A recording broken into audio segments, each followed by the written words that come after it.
Voy a grabar la clase y luego empezamos.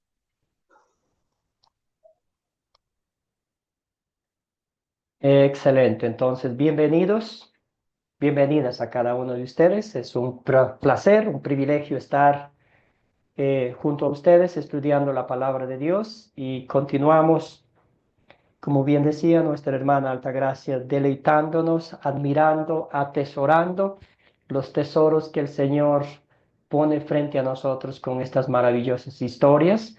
Y todo eso, su Señor Jesucristo lo hizo por usted, para que usted tenga comunión íntima con su Creador, con su Salvador, y que su morada eterna sea en el cielo por los siglos de los siglos, ¿verdad? Cuando uno lo mira de esa forma, realmente nos damos cuenta que tenemos un Dios maravilloso, un Dios bueno, justo, misericordioso, compasivo, paciente y lleno de gracia con cada uno de nosotros. Hoy la primera cena del Señor, que dicho sea de paso, sería la última cena con sus discípulos allá el Jueves Santo, en preparación para entregar su vida en la cruz del Calvario.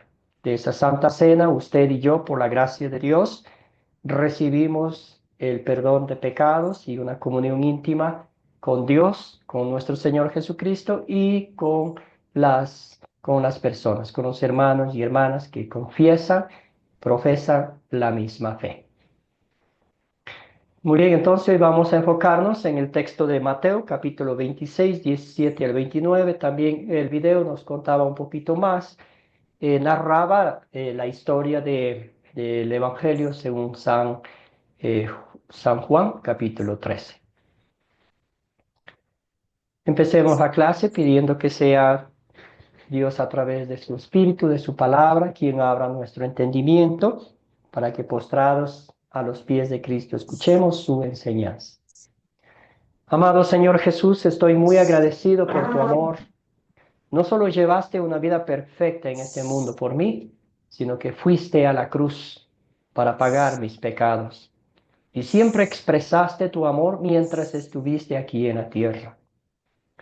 Te pido que me perdones por no amarte más. Enséñame a amarte cada día, cada vez más, en gratitud por tu amor hacia mí. Todo esto oramos en nombre de Jesucristo nuestro Señor. Amén. Muy bien, los objetivos de la lección 4, usar el método de las 4C para leer y entender Mateo 26, practicar contando la historia de la primera cena, e identificar qué es la Santa Cena, ¿verdad? Esos serán los 3 objetivos para el día de hoy, con el favor del Señor. No sin antes hacernos la pregunta, ¿qué fue lo que a usted le llamó la atención del texto bíblico que le tocó leer?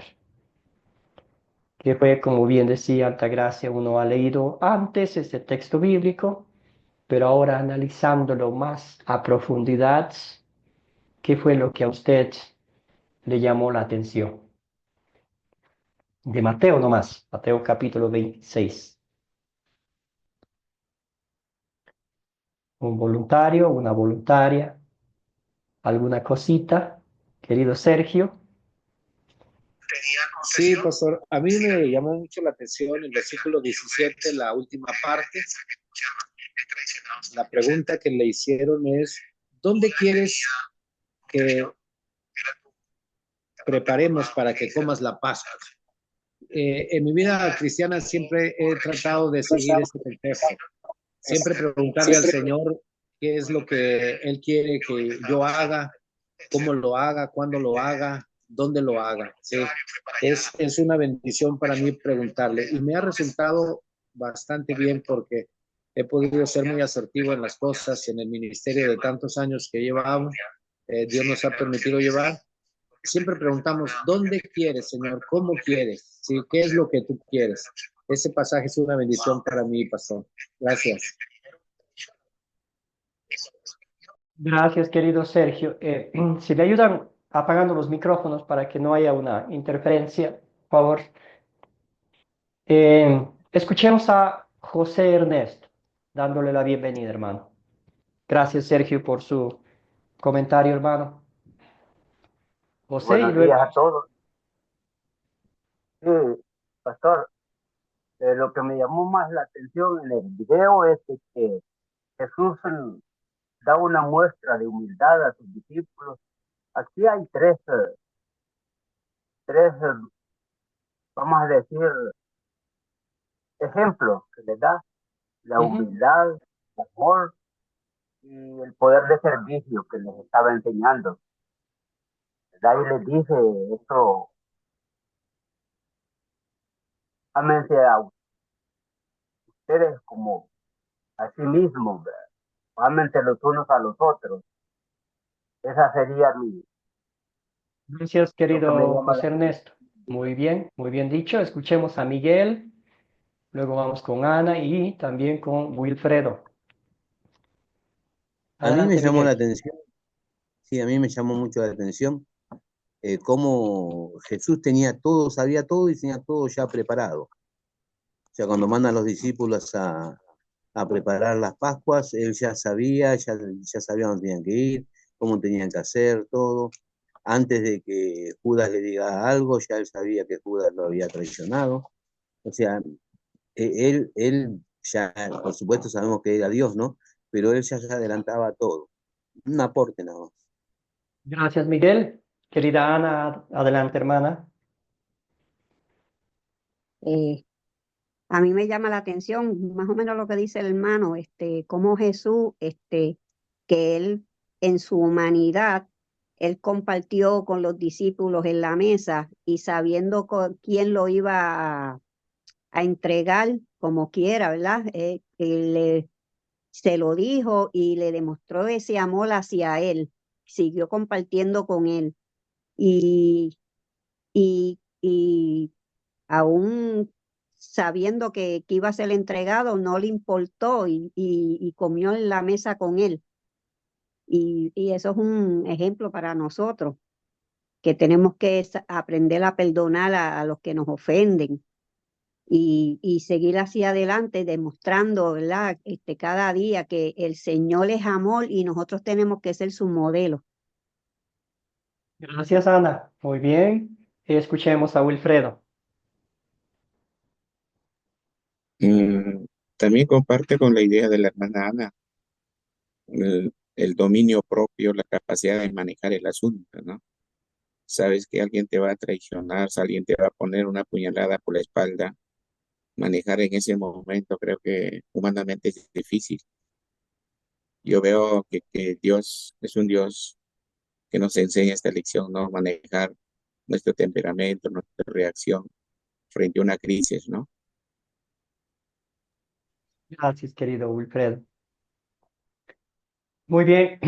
Excelentes comentarios. Sí, y es una historia maravillosa, ¿verdad? Como dicen ustedes, todo estaba perfectamente planeado. Había llegado el tiempo en que el Eh, Hijo del Hombre iba a entregar su vida para el perdón de nuestros pecados. Querida Altagracia, adelante, hermana. Sí, hermano, yo miro aquí en esta historia, ¿verdad? Que el Señor Jesucristo, Él se humilló al servicio y el amor por nosotros.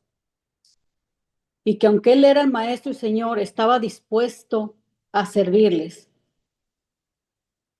Entonces yo veo que aunque Él tenía la autoridad y el poder, Él se humilla, hermano, de una manera de la cual nos quiere dar a entender que nosotros debemos también humillarnos y ser servidores.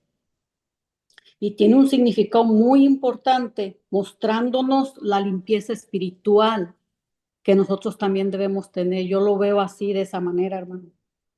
Gracias, querida Altagracia. Muy bien, gracias por su comentario.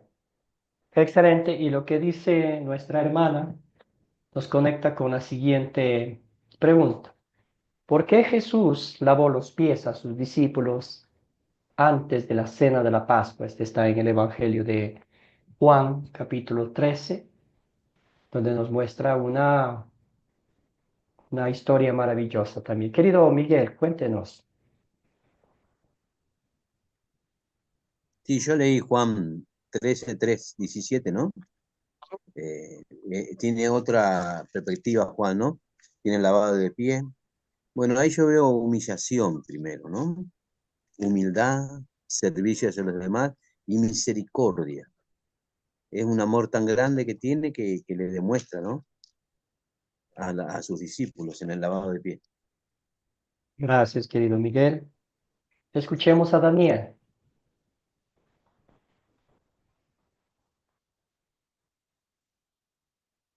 Daniel, el micrófono, por favor.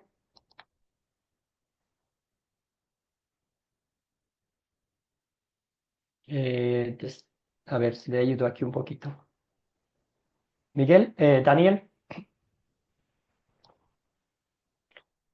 Bueno, parece que Daniel. Ahora sí, adelante, hermano. Para enseñarle a ser humilde, él dio ese ejemplo, ¿no es cierto? Y también para ayudar a sus discípulos a ser limpios de pecados.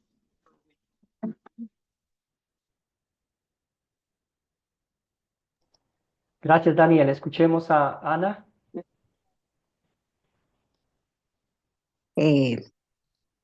Para mí es él un ejemplo que le estaba dando a los discípulos de que él estaba enseñando de que él venía a servir, no a ser servido.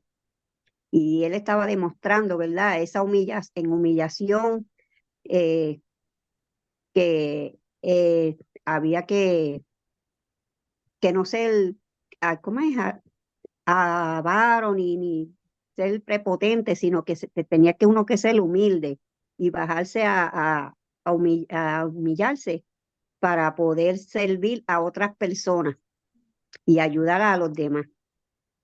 Gracias, querida hermana. Muy bien. Sí, usted ha dicho un pasaje bíblico hermoso, que Jesucristo no vino para que le sirva, sino para servir y dar su vida como rescate por muchos. Escuchemos a César y luego pasamos a la siguiente parte. Hermano, buen día. Mi comentario sería el siguiente.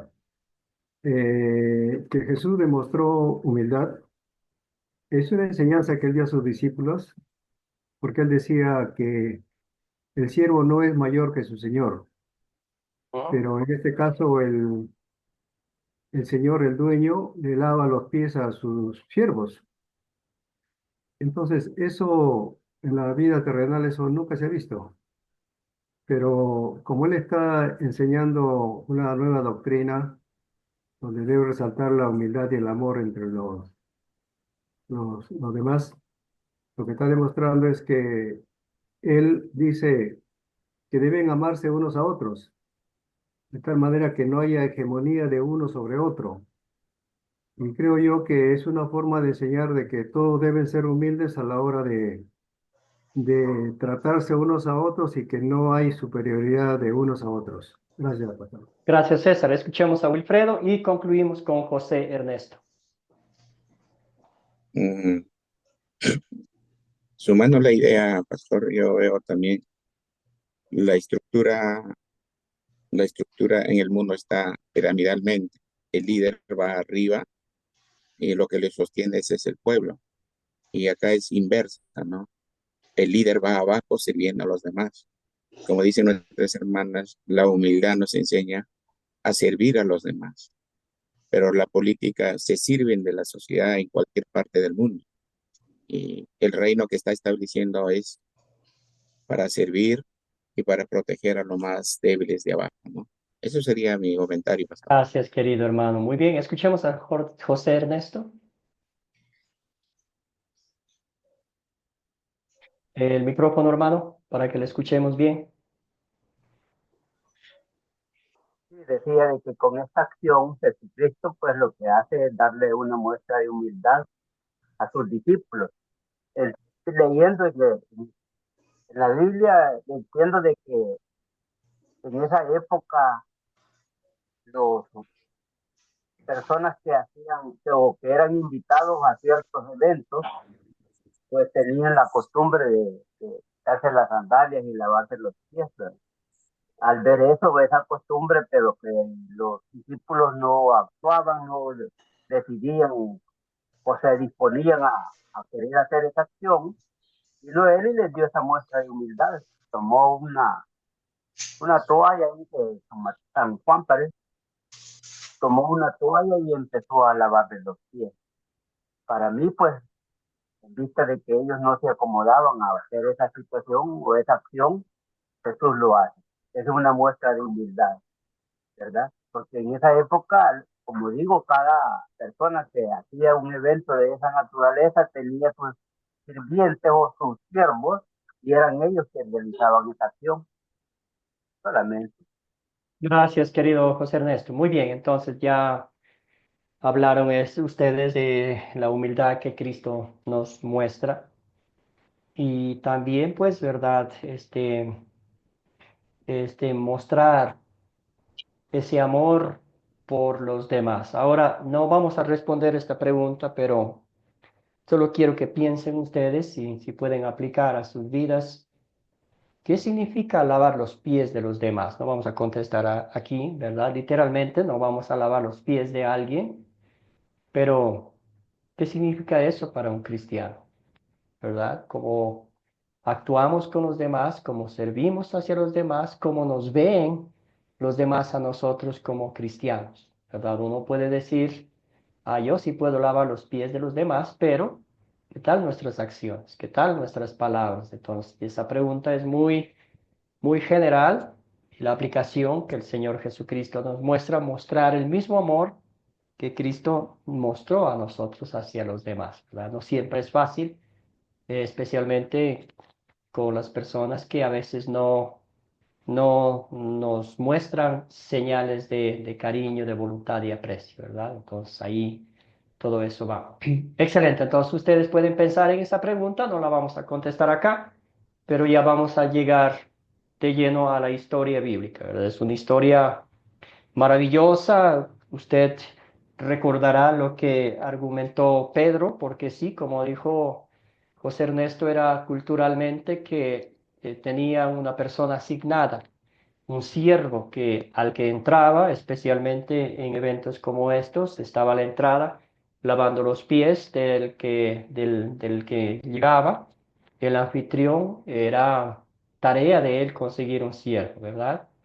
Aquí están reunidos.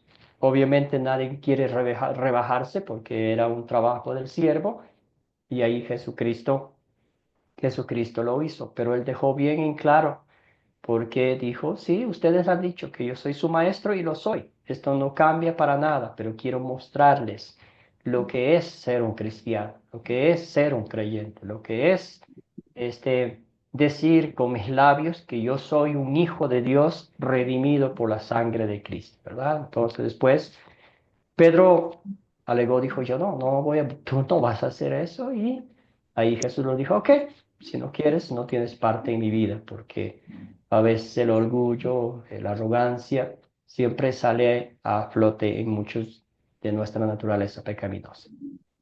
Muy bien la historia de la Santa Cena, ¿verdad? Maravillosamente, estamos ya llegando a la Pascua, el primer día del pan sin levadura.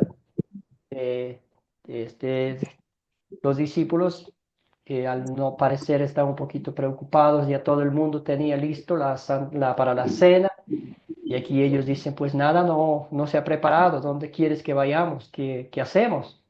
Y el Señor Jesús ya tenía absolutamente todo preparado, fueron al lugar, prepararon la cena, después fueron todos los discípulos, comieron ahí y ahí el Señor Jesucristo instituyó la Santa Cena que bíblicamente nos dice que el Señor ahí, en ese medio de gracia, el Señor Jesucristo nos da el perdón de pecados, una muestra visible, tangible de la obra redentora de Cristo. Entonces ahí también vimos en la historia lo que pasó.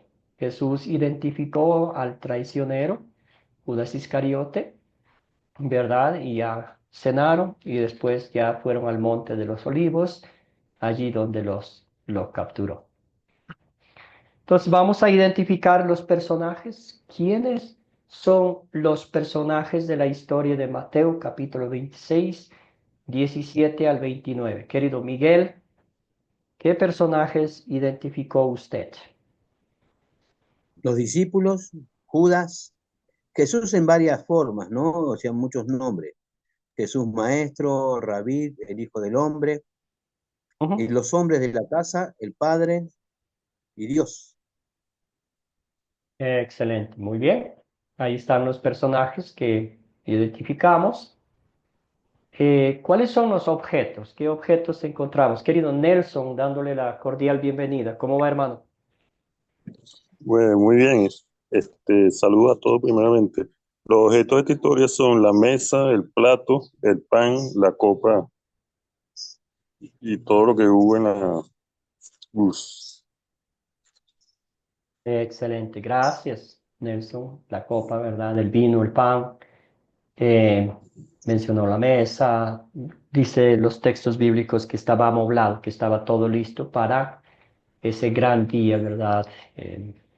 Dice que el Señor anhelaba tanto tener esa cena con sus discípulos, ¿verdad? Excelente, muy bien. La casa, el aposento alto nos menciona, una casa podemos pensar de 2 pisos en el piso segundo. ¿Dónde ocurrió la historia?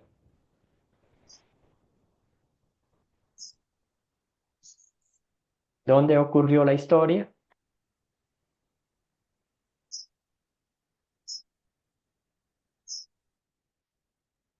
Un voluntario, una voluntaria. Miguel, adelante. ¿Dónde ocurrió la historia? Ajá. Aposento alto, dice, ¿no? En Jerusalén, la casa del hombre. En la casa del Excelente. hombre. Entonces, todo eso era ya en Jerusalén, ¿verdad? Entonces, en el aposento alto, en la casa de algún conocido de Jesús, me imagino que ya obviamente habló previamente y ya estaba todo preparado, ¿verdad? Porque el Señor Jesús mandó con instrucciones específicas a los discípulos, ¿verdad? Digan que aquí vamos a reunirnos, la cena queremos cenar con el Maestro. ¿Cuándo ocurrió esta historia? Querida Altagracia, usted tenía el micrófono abierto antes, hermanas.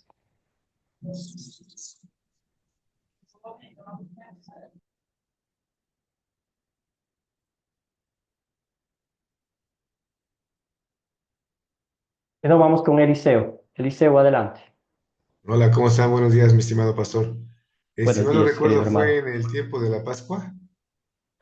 Sí, En el el tiempo de la primer, Pascua y muy próximo, pues ya para la culminación de lo que vino a hacer el Señor Jesucristo para la salvación de nuestros pecados. excelente. Muy bien. El primer día de la fiesta de la Pascua, o en nuestro tiempo, el Jueves Santo. ¿Ah? Gracias, hermano. Muy bien, entonces, ¿cuál fue el problema o los problemas? ¿Qué problemas identificaron ustedes mientras iban leyendo el texto bíblico? ¿Qué problemas?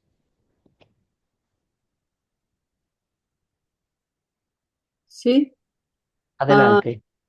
Sí, hermano, yo aquí veo el problema, la traición de Judas Iscariote, y podría ser la falta de comprensión de los discípulos, hermano. A ver. Ellos estaban confundidos, estaban como, ¿qué está pasando, verdad? De pronto alguien va a traicionar a Jesús y se preguntaban, ¿quién seré? ¿Quién será? ¿Seré yo? ¿Seré aquel? ¿Verdad? Entonces, sí, podemos pensar eso y esa confusión, todo lo que estaba pasando fue difícil para ellos también. Sí. Gracias, Gracias. hermana. Querido Nelson.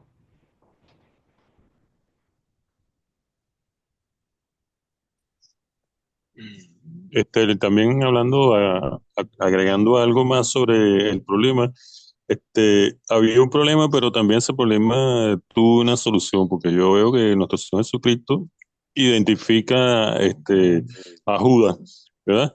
Y la otra parte, podemos ver que que tenía que cumplirse la palabra, las profecías mesiánicas, de que él tenía que ser traicionado, de que él tenía que morir por nuestros pecados para traer perdón de pecado, vida eterna y salvación. Entonces se termina solucionando también ese problema, este, porque el Señor va a la cruz y gana la salvación para nosotros, para la humanidad.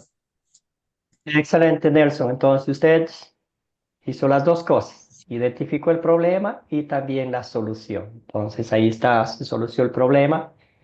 El tiempo perfecto había llegado, ¿verdad? Ya Jesucristo estaba caminando a la cruz.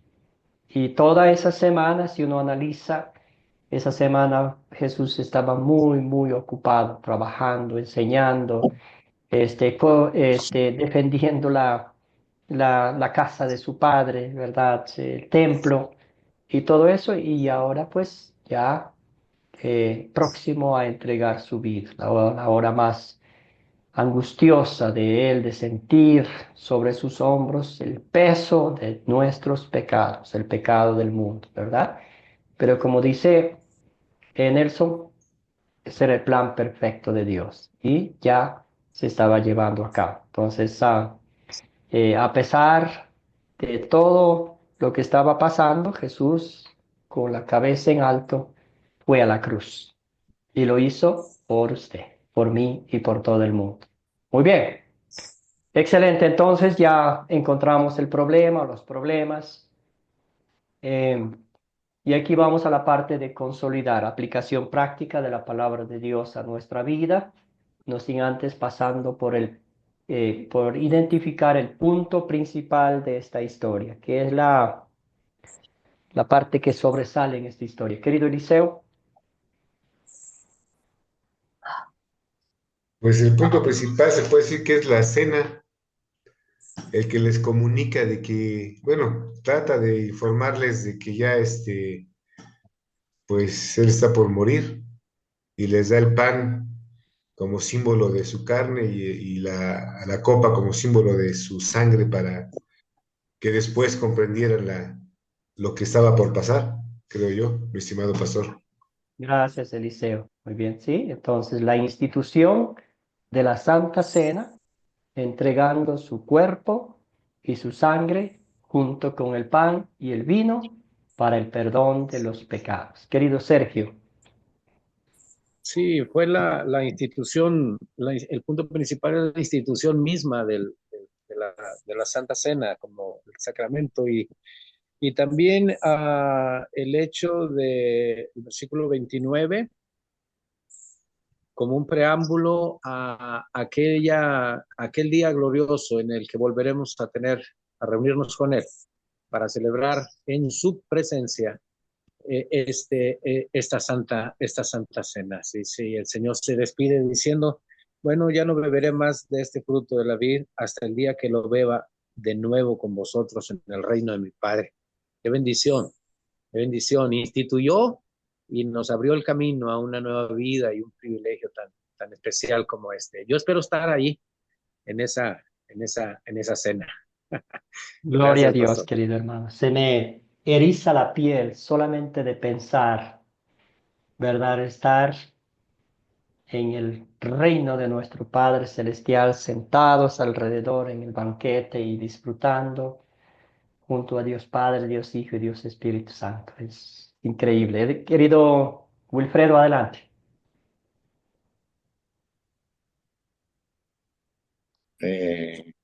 Un poco meditando esto, si había vino, si había pan, lo que faltaba el cordero.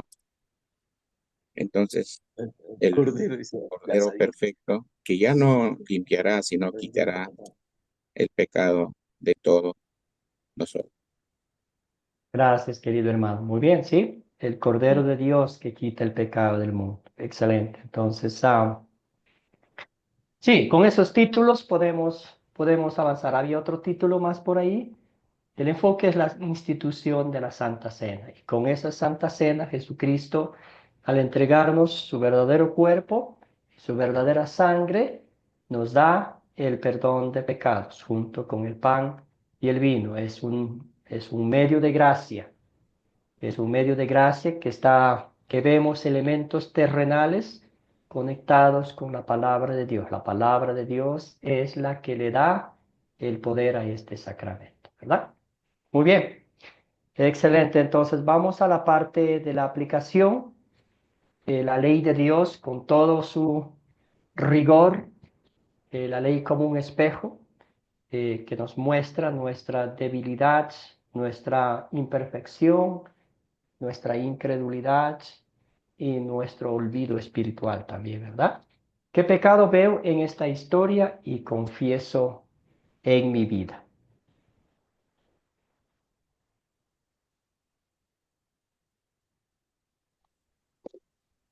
Debemos pensar en lo que hizo Judas. Querido Atilio, adelante. Buenos días, pastor. La traición de Judas, ¿no? Primeramente, ¿no? Que se ofrece a los principales sacerdotes y dice, ¿no? ¿Qué me dan a lo que yo ofrezco, ¿no? Y le dan 30 monedas de plata, ¿no? Ese es el pecado principal que podemos, bueno, lo observo yo, la traición, que muchas veces sucede en la vida personal de uno, ¿no? Que muchas veces le damos la mano a personas necesitadas y esa persona después traiciona, ¿no? La fe que uno tiene en Dios. Ese sería mi expresión. Gracias, hermano. Sí, la traición, ¿verdad? Poniéndonos a pensar en nuestra vida como cristianos, cuántas veces no hemos traicionado a nuestro Señor Jesucristo, ¿verdad? Querido Eliseo, luego vamos con Wilfredo y también con César. Pues mi estimado pastor, igual lo que comentó el hermano, yo siento que la traición de Judas, y desgraciadamente es lo que cometemos día con día todos, cuando algo nos pasa o algo nos pega, no sé, la ansiedad, la angustia, la enfermedad, dudamos tal vez, pensamos que como estamos con Él no nos va a pasar todo eso. A ver, no entendemos todavía, o yo en lo particular no entiendo el tema de que aún estando con Él va a haber problemas, pero tenemos que tener fe en que esos problemas se tienen que afrontar de otra manera. Tal vez eso es lo que yo confieso en mi vida. Gracias, querido Eliseo. Sí, sí, sí, es verdad. Dios no nos prometió quitarnos los problemas de la vida, todo lo contrario. Creyente, el diablo nos ataca de los 4 puntos cardinales, ¿verdad? Pero lo que sí Dios nos ha prometido, y eso es verdad, es estar junto a nosotros, estar todos los días junto a nosotros, dándonos la fortaleza espiritual para, como dijo Eliseo, ver de una forma diferente los problemas y decir, si Dios está conmigo, ¿quién puede estar contra mí? ¿Verdad? Querido Wilfredo, y luego vamos con César. Mirando este pasaje, yo veo la ambición, ¿no? Y el único lo que relata también es Juan, donde que dice al ver que la María ungía con el perfume más caro, miró toda esa escena, Judas lo miraba, qué desperdicio esto, ¿no? Y yo veo la ambición, ¿no? Cómo la ambición cuando ya consume, pasa los límites, hasta uno puede llegar a traicionar a lo que más quiere, la codicia, la ambición, ¿no? Y eso Dios nos libre, porque a veces no sabemos cómo se puede meter. A veces yo un poco me imagino, ¿no? Que Judas también fue elegido al inicio, habrá tenido entusiasmo de seguir al Señor, pero la ambición lo ganó, la codicia. Gracias, querido Wilfredo. Bien dicho. Escuchemos a César.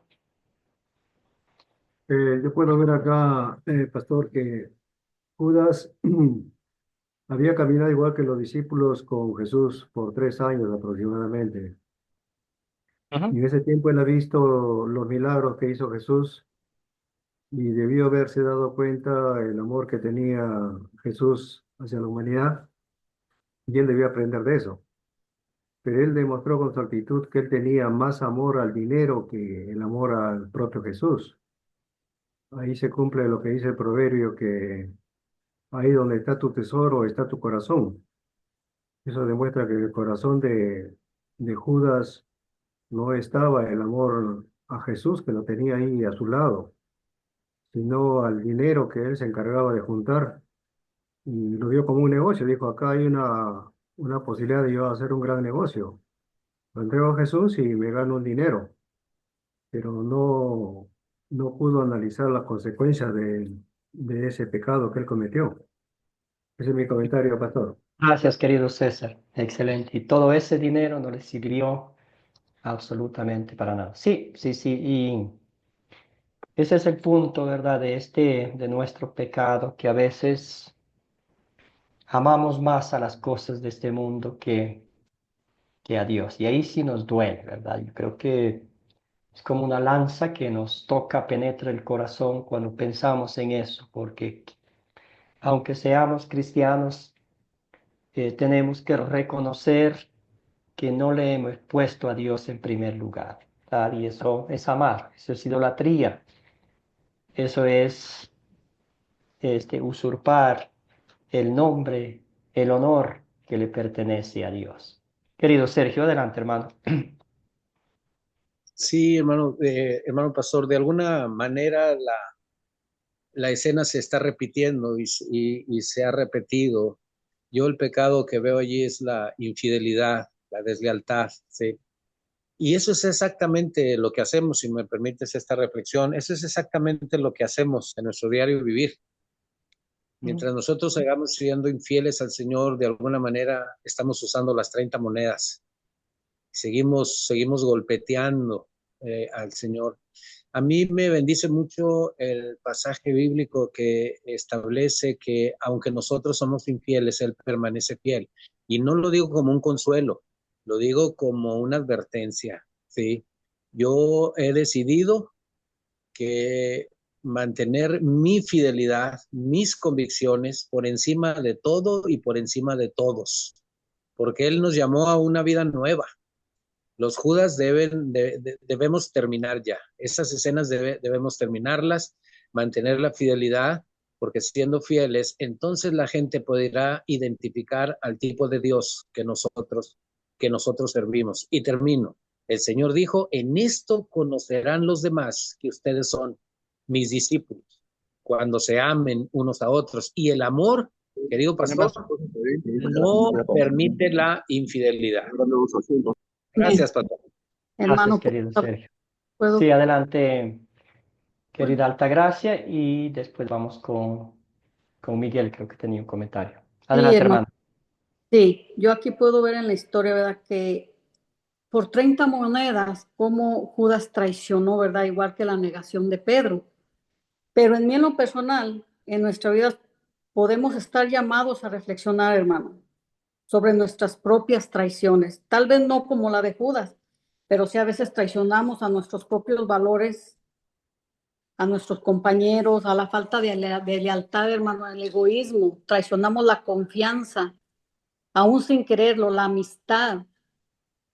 Somos desleales en algunas ocasiones también, hermano, y queremos buscar recompensas por encima de lo que realmente importa. Así que yo digo que sí, por eso estamos escudriñando y metiéndonos en esta historia tan hermosa que nos hace ver que cada día tenemos que sacrificar esta carne y todo lo de nosotros para poder agradar al Señor cada día. No somos perfectos, porque solo perfecto Dios, pero sí podemos, el Señor conoce nuestro corazón y debemos de hacer el esfuerzo con sinceridad, que es lo que el Señor busca de nosotros, hermano. Gracias. Querida Altagracia. Gracias, hermana. Escuchemos a Miguel y luego pasamos a la siguiente pregunta, o si ya quiere contestar la siguiente Bueno, yo pregunta. Adelante, Miguel.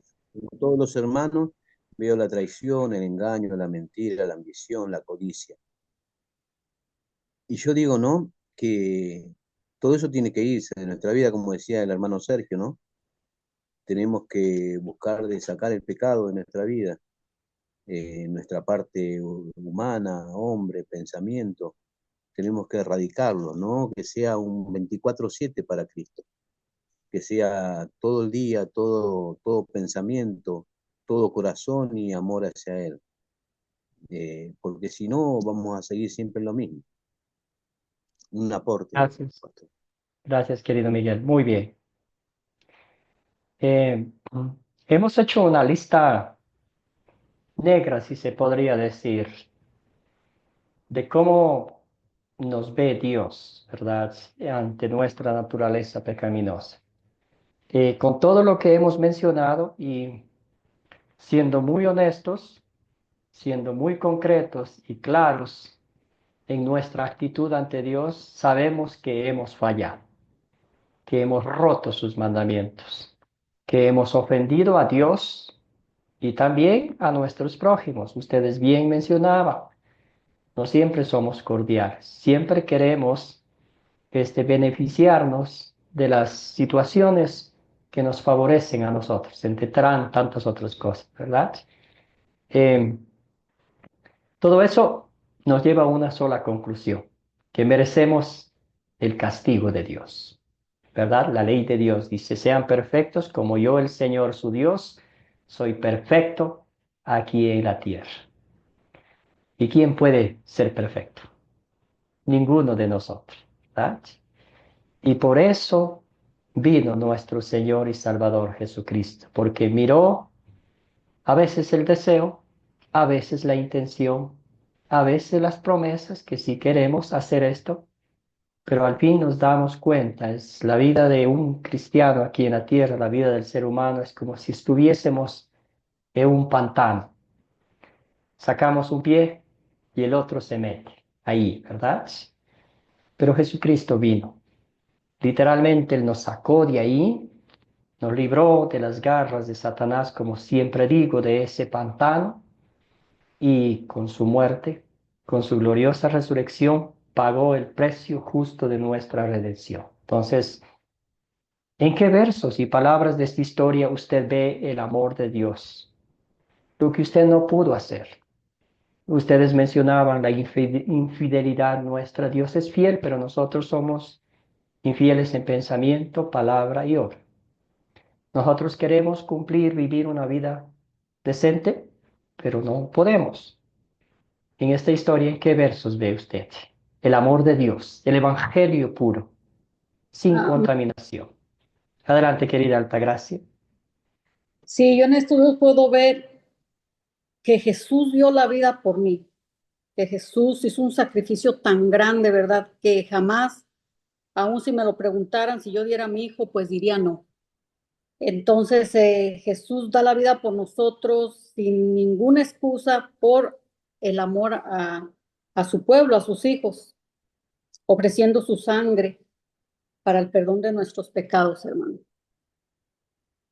Gracias, querida Altagracia, hermana. Muchas gracias. Sí, murió por Judas, murió por usted, murió por mí, murió por Pedro, porque usted, si pone a los dos en la balanza, no hay ninguna diferencia entre Pedro y Judas. Los dos que hicieron, traicionaron, negaron a Jesús, ¿verdad? La diferencia es, el uno se arrepintió, lloró, angustió y confió en el perdón, y el otro dijo, esto no tiene perdón de Dios, y se quitó la vida. Querido Eliseo, adelante. Estimado pastor, así como está comentando de Pedro y Judas, aún así les comentó que beberá de nuevo con ellos en el reino de mi Padre. O sea, eso es prácticamente el mensaje para mí muy importante, que aún pecadores, los que creemos en Él o estamos empezando a creer en Él o fortaleciendo nuestra fe, nos espera el reino de Él en el cielo. Amén, hermano querido, esa certeza nos llena de gozo espiritual, ¿verdad? Entonces, y nota usted una cosa maravillosa, ¿verdad? Que es lindo recordar. Jesús cuando reveló la traición de Judas, no quiso hacerlo como para exponerlo. Él lo hizo mostrando el amor, ¿verdad? Para que sea eso como una ley que le muestre y le diga, pues, recapacita, ¿verdad? Porque Jesucristo, ¿qué dice la Biblia? Vino, Él quiere, anhela, desea que todo el mundo sea salvo. Y entre ellos estaba Judas también, ¿verdad, querido Wilfredo? Y luego pasamos a la siguiente pregunta. Yo veo en versículo 20, ¿no? Un poco siguiendo el pasaje, Ujú. que creo el Señor siempre busca que todos nos sentemos a la mesa, que todos vengamos a los pies de Él. Él no pone objeción ni discrimina, por más que seamos pecadores. Su amor, su gracia es para todos. Y a pesar que sabía exactamente que era Dios, sabía lo que estaba pasando en la vida de Judas, pero él con todo se sentó. Y Dios siempre dará esa oportunidad hasta la última hora de nuestra vida. Es el amor tan agradable, tan grande que Él tiene hacia nosotros. Gracias, querido Wilfredo. Miguel, hermano.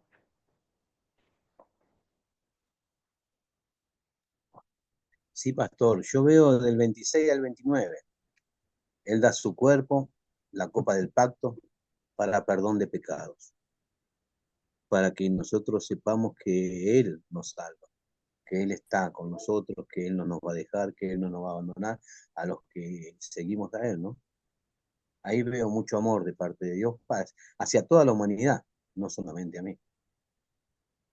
Gracias, hermano. Muy bien. Excelente identificación de la gracia y el amor de Dios es Jesucristo nos da lo que nuestra alma necesita, el perdón de pecados, ¿verdad? Que no es otra cosa que Dios nos declare justos e inocentes ante la presencia de Dios. Y eso lo hemos recibido por la gracia de Dios, por los méritos de la pasión, muerte y gloriosa resurrección de Cristo, ¿verdad? Muy bien, ¿qué pediremos? Que Dios obre en mi vida para poner en práctica su palabra. Esta historia, ¿qué pediremos? Amén. Adelante, querida Altagracia. Sí, hermano, pediremos ser siempre fiel en todo momento y siempre recordar cada día que tenemos que presentarnos delante de Él con perdón, hermano. Siempre pidiéndole perdón a nuestro Señor porque pues cada día pecamos en cada momento, ¿verdad? Entonces, pues eso sería para mí siempre ser obediente y siempre poner la confianza solo en Él para los planes que Él pueda tener en nuestras vidas. Gracias, hermana querida. Muy bien. Sí, entonces, la Santa Cena, cuando vamos, nos acercamos a recibir el cuerpo y la sangre de Cristo junto con el pan y el vino, de una forma tangible, está diciéndonos nuestro Señor Jesucristo, así es como yo pagué el precio de tu redención. Así es como yo abrí las puertas del cielo. Así es como yo hice la paz entre Dios y tú, y para que tengas acceso eterno al cielo. Vamos con Miguel, Ana y después con Nelson. Primero Miguel, luego Ana y concluimos con Nelson. Lo que yo pediré para mi vida y que nos dé el amor, la humildad, el servicio hacia los demás, así como Él lo hizo con Judas y con sus discípulos. Y que el Espíritu de Dios siempre maneje mi vida. Que no sea yo, Miguel, no que yo salga, y que sea Él manejando mi vida. Y que me mantenga firme en su palabra siempre. Gracias, hermano querido. Excelente. Querida Ana. Bueno, yo comparto lo mismo que dijo el hermano Miguel, que nos ayuda a ser fiel y a ser humilde y siempre a servir, no ser servido, y que podamos, ¿verdad? Seguir hacia adelante en el Señor, no importando lo que nos venga, las enfermedades, las opresiones, que nos mantengamos con fe. Dios le bendiga. Gracias, hermana. Gracias, hermana. Muy bien. Nelson y luego vamos con Eliseo. Yo pido que siga fortaleciendo mi fe como hasta el día de hoy, porque nosotros por nuestra propia fuerza y nuestro propio poder no podemos amar a Dios ni en nuestro prójimo, ni podemos hacer nada, pero si el Señor, como lo ha hecho desde el principio, viene a nosotros en palabra, en sacramento, a través de los medios de gracia, el bautismo, de su presencia real en la Santa Cena, en el verdadero cuerpo y la verdadera sangre de nuestro Señor Jesucristo, Él nos va a continuar ayudando hasta el final de los tiempos. Entonces esa es mi petición y lo que yo le ruego al Señor. Gracias, querido Nelson. Eliseo. Estimado pastor, yo le pido que día a día me abra los ojos para entender más su palabra, que mi corazón se fortalezca en fe, porque siento que cada día hay que trabajar mucho en esos sentidos. Gracias, pastor. Gracias, querido hermano. Muy bien, excelente. Entonces, los minutos que nos quedan, vamos a hablar un poquito qué es la comunión o la Santa Cena, ¿verdad? Como creyentes, habrá alguien que nos pregunte, ¿verdad? ¿Qué significa? ¿Qué es? También en la Santa Cena ha habido mucha confusión. Mucha gente cree que nomás representa, que es una simbología, pero la Biblia es muy clara al decirnos que es un acto sagrado, que Jesucristo instituyó, es un medio de gracia que significa que a través del cual nosotros recibimos el perdón de pecados, ¿verdad? Es un nuevo pacto. El antiguo pacto en el tiempo de Israel era doble, ¿verdad? Dios decía, ¿verdad? Si ustedes hacen esto, yo soy su Dios. Y todo el mundo decía, sí, lo vamos a hacer, lo prometía. Y pues decía el Señor, ok. Y sabemos lo que pasó, ¿verdad? No podían cumplir. En este caso específico, es un pacto unilateral. Jesucristo hace todo 100%, ¿verdad? Entonces, en la Santa Cena está presente el verdadero cuerpo y la verdadera sangre de nuestro Señor y Salvador Jesucristo junto con el pan y el vino, ¿verdad? No es una representación, no es algo simbólico, sino es el cuerpo y la sangre de Cristo. Jesucristo nos dice, esto es mi cuerpo, esto es mi sangre, ¿verdad? Entonces, eso es lo que recibimos los cristianos, eso es lo que recibimos cuando nos acercamos a la Santa Cena. Es una comunión, que es una comunión íntima con Dios y también con los demás creyentes que están ahí, ¿verdad?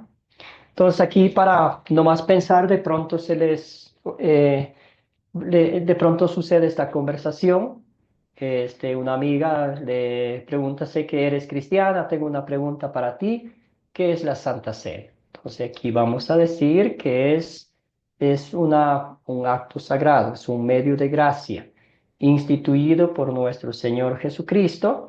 Y usted le cuenta la historia del Jueves Santo, cómo fue, ¿verdad? Jesús tomó el pan sin levadura, tomó la copa que contenía vino, ¿verdad? Que era vino de la uva fermentada, entonces vino para tomar, ¿verdad? Puedo contar la historia de la Biblia, ¿verdad? Que nos muestre la respuesta. Eh, es algo que el Señor nos exhorta diariamente a hacer, recibir la Santa Cena.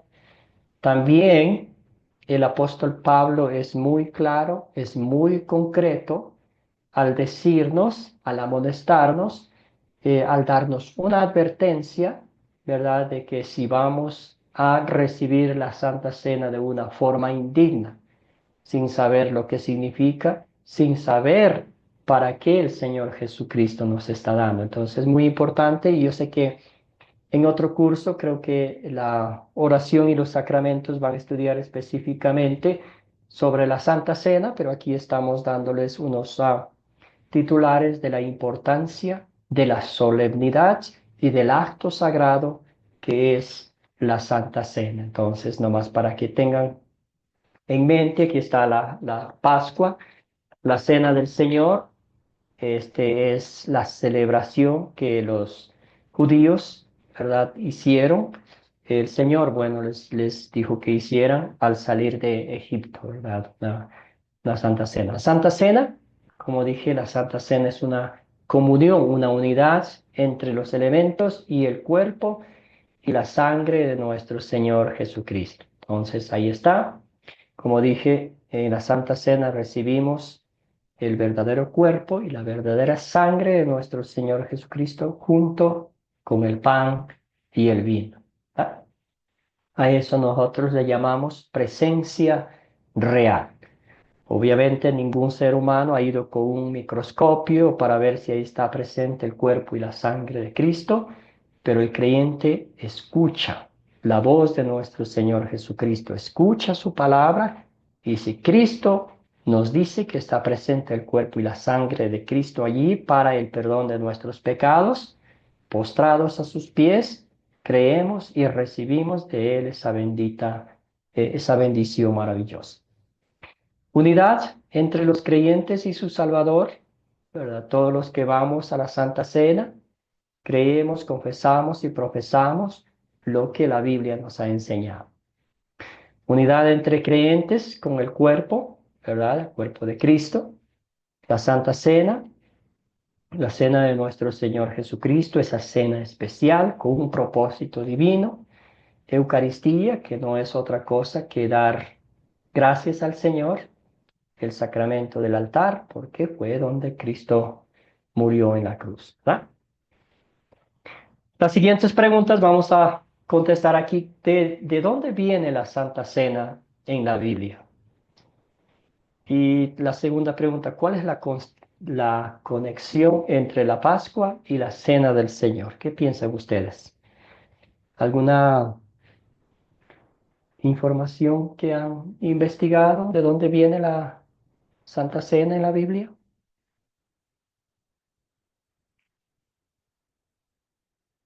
¿Un voluntario, una voluntaria?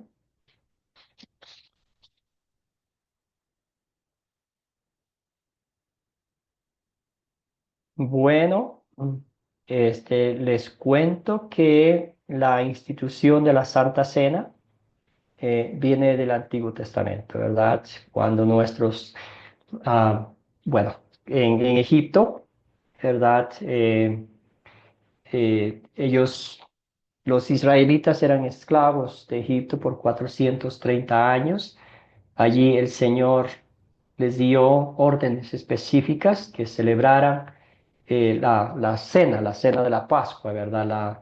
La última cena antes de salir de Egipto. Pero en este caso específico, la Santa Cena, podríamos decir, fue instituida por nuestro Señor Jesucristo, todos los evangelios, ¿verdad? Excepto Juan.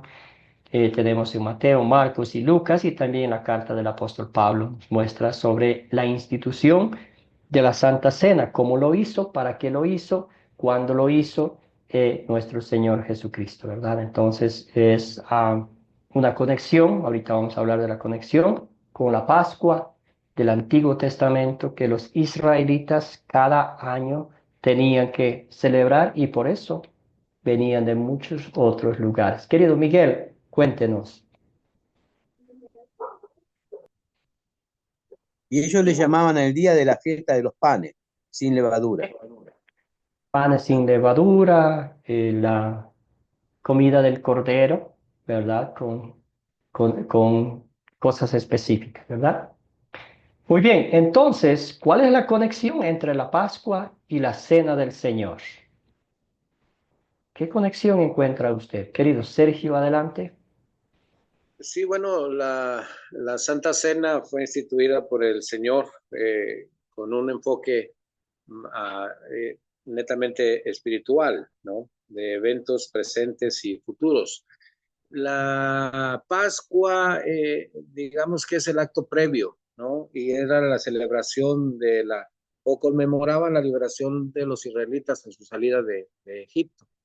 Entonces, la Pascua es esa celebración recordando cómo el Señor los había liberado, y la Santa Cena ya es como el sello final, donde el Señor lo instituye y donde nos hace recordar que ya no fue tanto la liberación física de la salida de Egipto, sino la liberación de nuestro propio Egipto, de nuestra vida pecaminosa a una vida nueva, y lo instituyó de tal forma.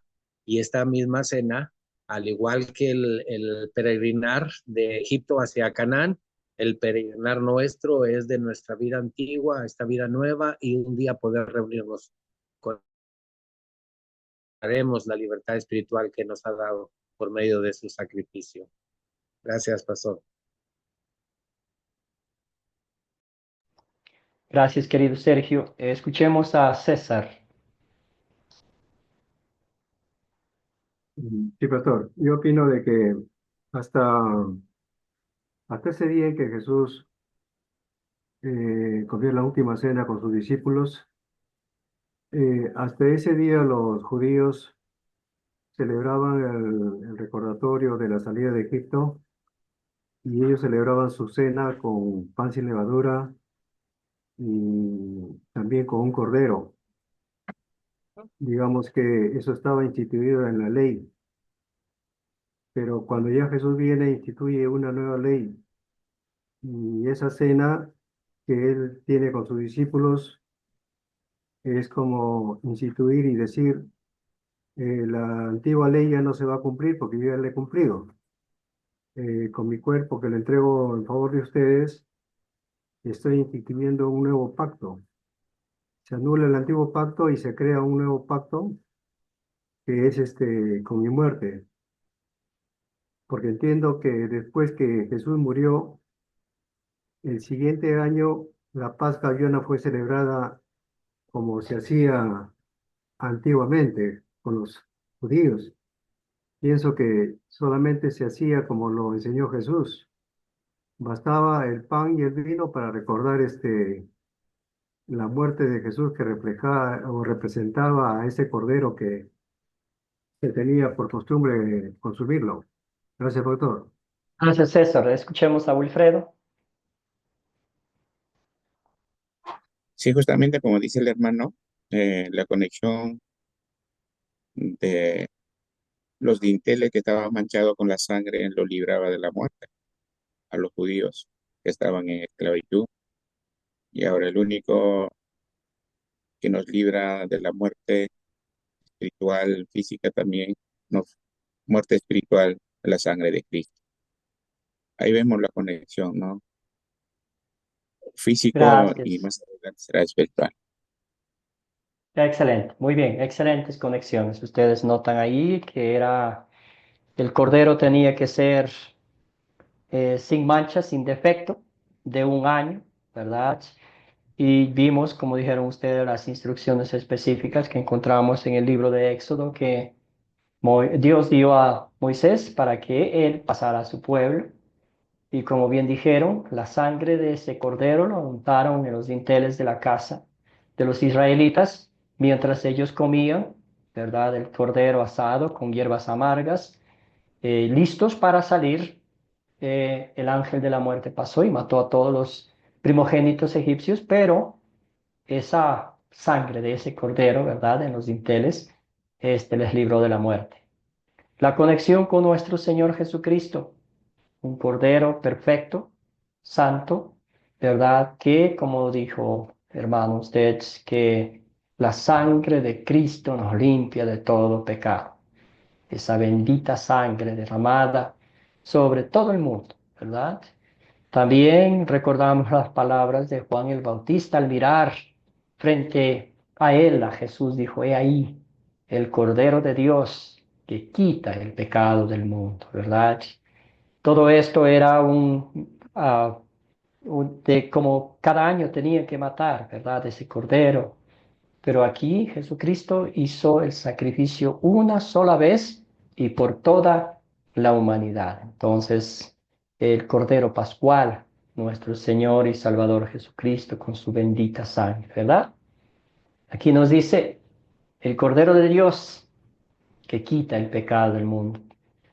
Y me encantan estas palabras de Pedro, ¿verdad? Quizás es mi versículo favorito de algunos. Dice, el precio de su rescate no se pagó con cosas perecederas como el oro o la plata, sino con la preciosa sangre de Cristo como de un cordero sin mancha y sin defecto, ¿verdad? El precio de su redención ya ha sido pagada por nuestro Señor Jesucristo, quien entregó, ¿qué? Su cuerpo y derramó su sangre para comprarnos, para pagarnos, para rescatarnos de la muerte del diablo y del infierno. Ustedes bien decían, esa liberación espiritual de las garras de Satanás, de las opresiones, de las mentiras, de los engaños, de las calumnias que el diablo todos los días pone frente a nosotros. Cristo ya nos ha perdonado y como dice la Biblia, reiteramos la sangre de Cristo, nos limpia de todo pecado. Entonces, un paralelo, ¿verdad?, entre la Pascua y Jesucristo. ¿Cómo era el cordero que los israelitas sacrificaron? Sin defecto, ¿verdad? ¿Qué era el requisito? Era sacrificarlo, ¿verdad?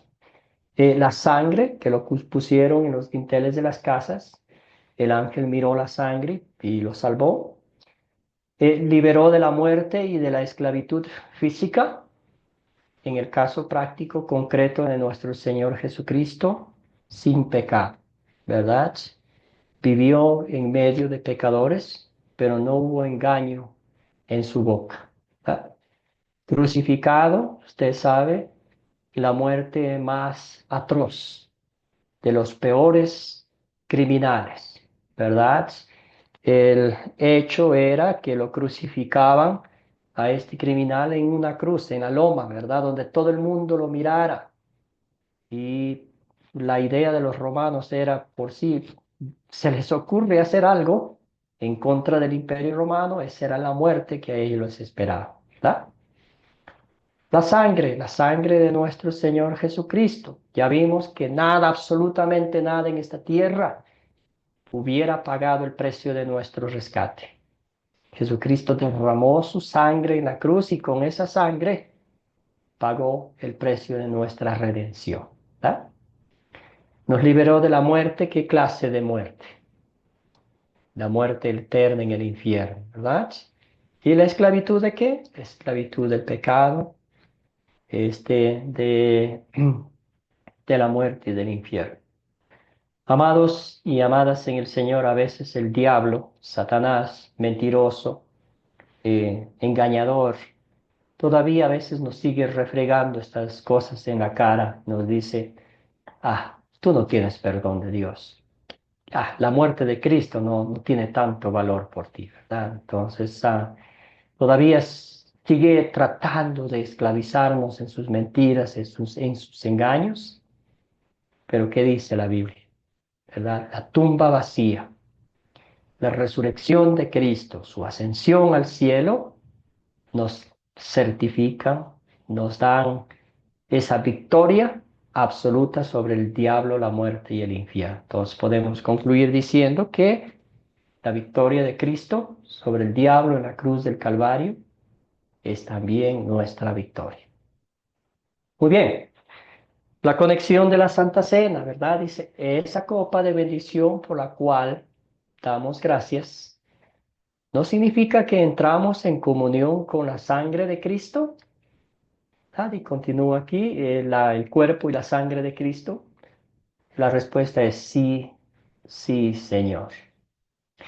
Y si esto fuera, ¿verdad? Como muchos enseñan que una representación o un simbolismo, pues no entraríamos en comunión con el cuerpo y la sangre de nuestro Señor y Salvador Jesucristo. Después el apóstol Pablo nos dice, ¿verdad? Si recibimos la Santa Cena de forma indigna, sin entender la magnitud de este regalo divino, porque es algo que Dios, sin que lo merezcamos, sin que lo hayamos buscado, nos da, nos concede, nos regala, con un propósito divino de darnos el perdón de pecados y de mostrarnos de una forma tangible que así es como Jesucristo salvó al mundo de sus pecados.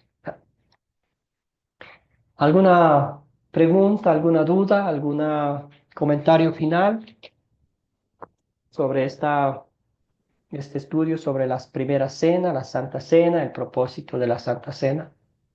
Querido Wilfredo y César después. Eh, Eso es un poco muy aparte, ¿no? Para poder diferenciar de la doctrina Iglesia Católica y la doctrina que nosotros estamos en la celebración de la cena que ellos lo practican. ¿Podrías darnos alguna la diferencia entre el uno y el otro, por favor.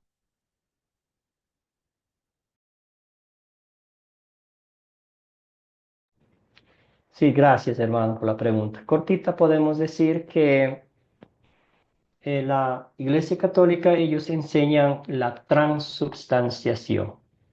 Ellos dicen que cuando el sacerdote menciona las palabras de la institución, por su autoridad, por su poder, existe un cambio de sustancia, ¿verdad? Por eso le llaman la transubstanciación, que ya no es vino y ya no es pan, sino que se convierte en el cuerpo y la sangre de Cristo, ¿verdad?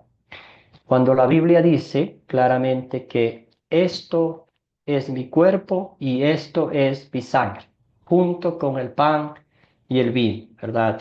Yo sigo probando que es vino, el vino sigue siendo vino y el pan sigue siendo pan, pero por el poder, el misterio divino, creemos a Jesucristo que dice que está junto con el pan y el vino, el verdadero cuerpo y la preciosísima sangre de Cristo, presencia real, no hay un cambio de sustancia, la primera cosa. La segunda, otras denominaciones enseñan que es un simbolismo, que es una representación que Jesús hizo y quiere que nosotros hagamos como un recordatorio, como algo que Jesús hizo y fue lindo hacerlo, pero que no nos da el perdón de pecados, ¿verdad? Entonces, no es una representación, no es un simbolismo, es un acto sagrado en el cual Jesús nos está dando su verdadero cuerpo y su preciosa sangre para el perdón de sus pecados. Tampoco es un sacrificio que Cristo está volviendo otra vez a morir, a entregar su sangre y todo lo demás. Nada de eso. Entonces, no sé si tiene un poco de sentido. Yo sé que ustedes van a tener la oportunidad de hablar, de estudiar un poco más a fondo en los sacramentos y la oración, pero por ahora eso no más, ¿verdad? Entonces, César y luego Gracias, con pastor. Sergio. Pastor, más que todo es una consulta. He Sí. visto iglesias cristianas que la cena del Señor, como le llaman, lo instituyen cada fin de mes. Pero yo entiendo por lo que he leído en la Biblia que eso se hace una vez al año en la fecha, recordando la fecha en que murió nuestro Señor Jesucristo. Eso quería que me aclare, por favor.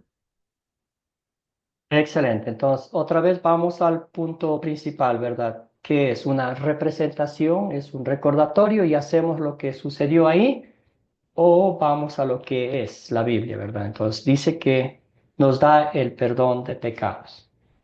Pero dependiendo de la congregación, pero si podemos recibir la Santa Cena todos los domingos o el día que tengamos el servicio, lo vamos a hacer porque es un medio de gracia a través del cual Dios nos da lo que nuestra alma necesita, que es el perdón de pecados y una comunión íntima con nuestro Señor y Salvador Jesucristo. Entonces, si es más constante, mucho mejor. Querido Sergio. Sí, gracias, pastor. Nada más un pequeño comentario en relación a la primera pregunta entre la transubstanciación. Sí, Martín Lutero usó un término, él rechazó el término transubstanciación y propuso la consubstanciación como una doctrina similar al detalle. Y el mismo Lutero reafirmó la presencia real de Cristo en el sacramento, ¿sí? Entonces, entre la transubstanciación, la iglesia luterana se practica la consubstanciación, ¿sí? Pero reafirmando que la presencia real de Cristo está en ese sacramento. Gracias, pastor. Gracias, querido Sergio. Muy bien. Ese término muy teológico, debo decir. Muchas gracias, hermano. Excelente. Entonces, si van a ustedes a estudiar específicamente en la parte del curso los sacramentos y la oración, Ahí hay una sección específica para la Santa Cena, ¿verdad? Excelente. Entonces, recordemos este día, aquel Jueves Santo, donde nuestro Señor Jesucristo instituyó la Santa Cena con su verdadero cuerpo y con su verdadera sangre, junto con el pan y el vino. ¿Para quiénes lo hizo? ¿Verdad? Para darnos el perdón de sus pecados, para sus discípulos y entre ellos para nosotros también, ¿verdad? Por gracia, por amor, por misericordia, ¿verdad? Porque ninguno de los discípulos que estaban allí merecían eso. Pero usted sabe que en las cosas del reino de los cielos no es cuestión de merecimientos, sino es cuestión de la gracia, del amor, de la misericordia, de la compasión, de la paciencia y de la justicia divina de Dios sobre el pecador, en este caso, pecador arrepentido. ¿Está? Vamos a cerrar la clase con una oración. Padre eterno, te damos gracias por el privilegio que nos das de abrir la Biblia, a aprender de ella, Señor, y regocijarnos en todas las bendiciones que tú nos das sin que nosotros lo hayamos buscado, sin que lo merezcamos, pero tú lo haces por gracia, lo haces por misericordia. Señor, y la historia que hoy la hemos estudiado es una historia maravillosa que nos muestra realmente ese amor infinito que tienes por cada uno de nosotros. Entregar tu vida, derramar tu sangre, pagar el precio justo de nuestra redención, porque eres un Dios justo, un Dios misericordioso, un Dios lleno de gracia, amor y compasión por nosotros, miserables pecadores. Manténnos firmes en la fe, Señor, con la mirada fija en nuestro Señor y Salvador Jesucristo, el autor y perfeccionador de nuestra fe y salvación eterna. Bendice a cada uno de mis hermanos, para que cada día, todos los días de sus vidas, postrados a los pies de Cristo, te den gracias, te alaben y se regocijen en la salvación que tú les has otorgado de forma gratuita. Todo esto oramos en su nombre. Amén. Que todos tengan un maravilloso día y ya es miércoles y ya pensando en el fin de semana. Entonces nos veremos Dios mediante el lunes con la lección 5 a partir